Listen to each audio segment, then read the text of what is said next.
Friends, welcome to Rajesh style. நம்ம channel first time பார்க்குறவங்க மறக்காம சேனலை சப்ஸ்கிரைப் பண்ணிவிடுங்க. வாங்க வீடியோக்குள்ளே போகலாம். நம்ம இன்றைக்கி செய்ய போகிற ரெசிபி போட்டி கிரேவி, சண்டே ஸ்பெஷல்.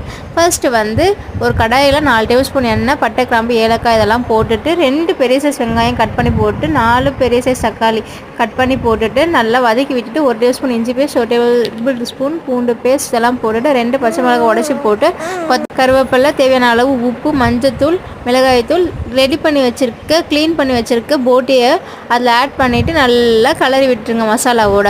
அப்புறம் ஒரு சொம்பு தண்ணி ஊற்றிருக்கேன், அதையும் நல்லா கலரி விட்டுட்டு ஒரு 5 விசில் போல் வச்சு வேக வச்சு எடுத்துருக்கேன். கடலைப்பருப்பு அதையும் ஆட் பண்ணிவிட்டு நல்லா கிண்டி விட்டுட்டு மீடியம் ஃப்ளேமில் ஃபர்ஸ்ட்டு 5 நிமிஷம் ஹை ஃப்ளேமில் வச்சுருங்க. மிளகாய்த்தூள் வாசனைலாம் போயிடும். அதுக்கப்புறம் மீடியம் ஃப்ளேமில் 15 நிமிஷம் வச்சு எடுத்தீங்க அப்படின்னா ரெண்டுமே வெந்துடும். பருப்போட கலந்த மசாலா போட்டி எல்லாம் வெந்துடும். ஸோ சுவையான போட்டி கிரேவி ரெடி. தேங்க்ஸ் ஃபார் வாட்சிங்.